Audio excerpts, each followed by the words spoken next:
Ele vai falar conosco e vai liberar tudo que tem que ser liberado.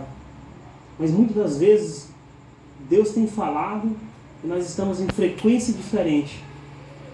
Ele tem falado e nós não temos ouvido porque o nosso coração está endurecido ou porque nós queremos que algo sobrenatural aconteça diante dos nossos olhos para que nós venhamos crer naquilo que Deus falou. Muitas das vezes Deus fala e nós falamos, não, se Deus não mostrar, não é de Deus. Nós queremos provar Deus a todo momento.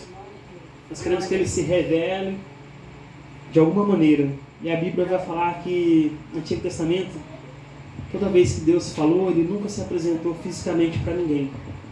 Porque ninguém o suportaria tamanha glória do Senhor. Deus veio em sarça para Moisés, porque Moisés ele não aguentaria ver a face do Senhor. E Deus ainda...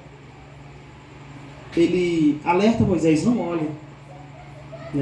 E a Bíblia vai dizer que Deus passa por detrás de Moisés, para que Moisés não veja a sua face. É verdade. E a Bíblia vai dizer, quando vocês abrir a Bíblia de vocês lá no Novo Testamento, glória a Deus. Livro de Lucas.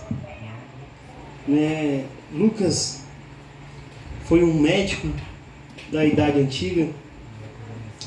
Logo depois, alguns anos depois que Jesus foi crucificado, e Jesus dá a glória para ele, dele relatar vários fatos e muitos detalhes. Se a gente for ler os evangelhos, a gente vai ver que Lucas ele traz muitos detalhes, ele é muito detalhista na questão de Jesus. Lucas capítulo 10. Rei da glória, Lucas capítulo 10, versículo 25. Te adoro, Espírito Santo. Lucas capítulo 25 nos traz a parábola, a parábola do bom samaritano. E a parábola do bom samaritano, ela nos traz um contexto onde o próprio Jesus está relatando uma história. A Bíblia vai dizer o seguinte: e eis que certo homem, intérprete da lei, se levantou com o objetivo de pôr Jesus à prova e lhe perguntou: Mestre, que farei para herdar a vida eterna? Então Jesus lhe perguntou: o que está escrito na lei? Como você a entende? E isso ele respondeu: ame o Senhor, seu Deus, de todo o seu coração, de toda a sua alma, de toda a sua força e de todo o seu entendimento.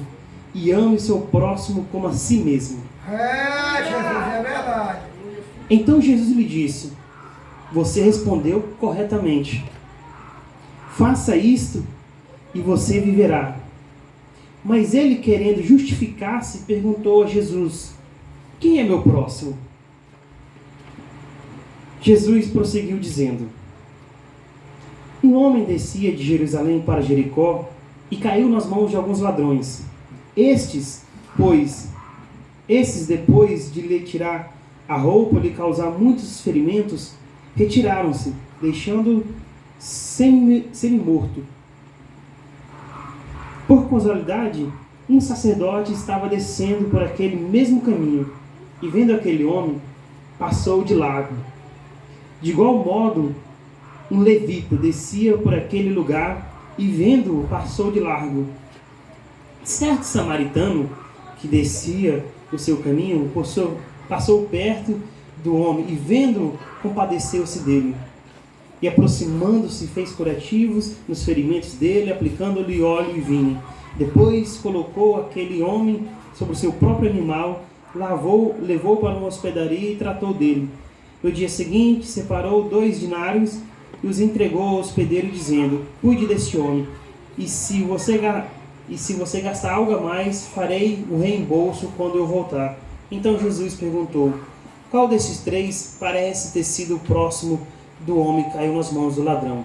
O intérprete da lei respondeu: o que usou de misericórdia para com ele. Então Jesus lhe disse: vá e faça o mesmo. Amém?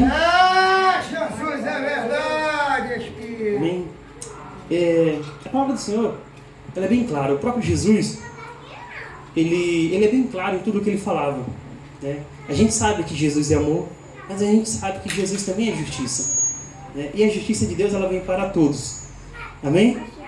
A Bíblia vai dizer que passou por ele 2 homens, né? Passou um levita e passou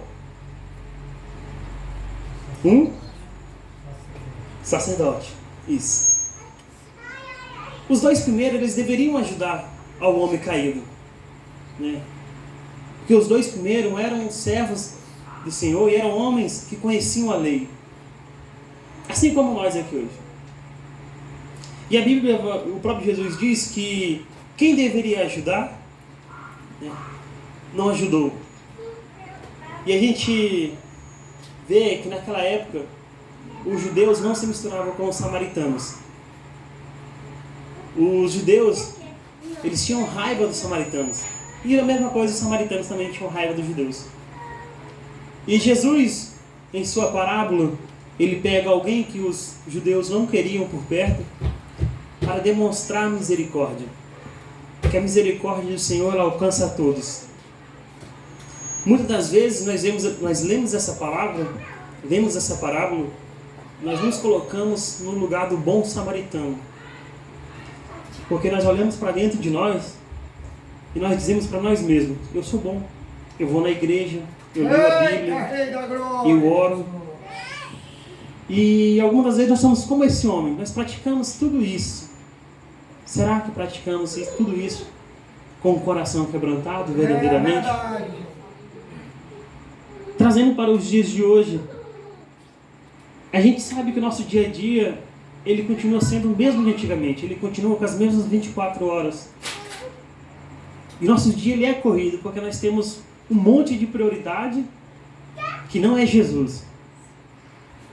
Que não é Jesus. Se a gente olhar para dentro da gente verdadeiramente, a gente vai falar igual Paulo: eu sou o pior dos pecadores. E se a gente olhar para Jesus de verdade, a gente vai olhar e vai falar: Jesus, miserável homem que sou. Porque a nossa prioridade durante o dia é acordar, trabalhar, pagar a conta, resolver algum problema do dia passado. Mas será que a nossa prioridade no dia, a nossa primeira prioridade tem sido Jesus? Nós passamos por certos lugares, nós não estendemos as mãos como Jesus estendeu para nós um dia. Eita, rei, é verdade. Porque nós falamos assim em pensamento: eu não posso parar, porque se eu parar eu vou me atrasar. É verdade. E talvez, né, o levita não parou porque ele talvez estava apressado para ir em algum lugar, né? Talvez o sacerdote também estava apressado para ir em algum lugar. Mas a Bíblia diz que quando Jesus ele andava no meio da multidão, um bom exemplo disso é a filha de Jairo, que se encontrava morta, enferma. Quando o próprio Jairo chega para chamar Jesus, a mulher do fluxo de sangue, que já havia anos que via padecendo, né, daquela enfermidade, e a Bíblia vai relatar que toda mulher que quando estava naquele período, ela tinha que ser isolada, ela não podia ficar no meio da sociedade. E aquela mulher já havia anos daquele jeito. E a Bíblia vai relatar que em meio à multidão, uma mulher aparece. Uma mulher que não podia estar naquele lugar, muito menos naquele horário. E se a gente parar para analisar, talvez ela se encontrava depressiva, né, com muitas enfermidades.